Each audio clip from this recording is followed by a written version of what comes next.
NCP থেকে পদত্যাগ করলেন অভিনেত্রী নীলা ইসরাফিল। তিনি বলেছেন, আমি নৈতিকতাকে বেছে নিচ্ছি, দুর্বৃত্ত রাজনীতি নয়। এনসিপি একটি রাজনৈতিক দল যেখানে অপরাধীর বিচার হয় না, যেখানে একজন নারীকে হেনস্থার পরেও অপরাধীর পক্ষে নীরবতা পালন করা হয়। সেই জায়গায় আমি এই মুহূর্ত থাকতে পারছি না এনসিপিতে।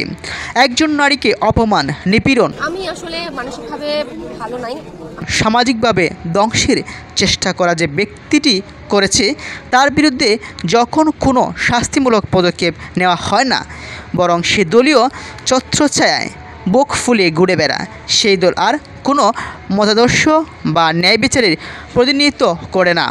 আমি এখন থেকেই এনসিপির সঙ্গে সকল সম্পর্ক ছিন্ন করছি। এ দলকে আমি রিজেক্ট করলাম। আমি ন্যায়ের পক্ষে, অন্যের বিরুদ্ধে আপোষহীন প্রতিবাদই আমার অস্ত্র। সত্য ও মর্যাদার পথে আমি একা চললেও পিছপা হব না। আজ সোমবার 28 জুলাই এক ফেসবুক স্ট্যাটাসে তিনি এ তথ্যটি জানিয়েছেন। তিনি ছিলেন দলটির কেন্দ্রীয় কমিটির 51তম একজন সদস্য। জুলাই আগস্ট সরকার পতনের আন্দোলনে গুরুত্বপূর্ণ ভূমিকা পালন করেছেন মডেল নীলা ইসরাফিল।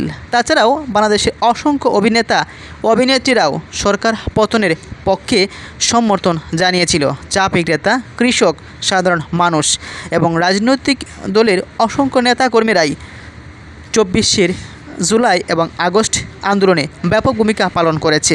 হঠাৎ করে এই নেত্রীর পদত্যাগ, এই সদস্যর পদত্যাগ দলের মধ্যে একটা অপূরণীয় ক্ষতি হয়ে যাবে অনেকেই ভাবছেন। আবার অনেকেই বলছেন এই অভিনেত্রী তিনি তেমন কোনো বড় পদে ছিলেন না, ওনার পদত্যাগ দলের উপর কোনো ইফেক্টই আসবে না। সারা দেশে এনসিপি পদযাত্রা কর্মসূচি সম্পন্ন করছে ধাপে ধাপে। বর্তমানে এনসিপি নেত্রকোনা, জামালপুর, শেরপুর তাদের সর্বশেষ পদযাত্রা কর্মসূচি সম্পন্ন করেছে। দেশের 64টি জেলায় তারা এই কর্মসূচি পালন করবেন। অনেকে বলেছেন এই দলটির এখনও প্রতীক নির্বাচন হয়নি, এ দলটির এখনও নিবন্ধন পায়নি। তারপরও মাত্র 6 মাসের মধ্যে ব্যাপক সাড়া মিলেছে। জেলায় তাদের সমাবেশে অসংখ্য মানুষ যোগদান করেছে। সাধারণ পেশাশ্রেণী থেকে শুরু করে শিক্ষার্থীরাও অংশগ্রহণ করেছে এনসিপির পদযাত্রায়। অনেক শীর্ষ নেতারাও সেখানে যোগদান করেছেন। এ দলটি আশা করছে আগামী সংসদ নির্বাচনে তারা বিজয়ী হবেন এবং সরকার গঠন করবেন। যদিও এই দলটির এখন পর্যন্ত নিবন্ধন নিশ্চিত হয়নি, প্রতীকও নিশ্চিত হয়নি।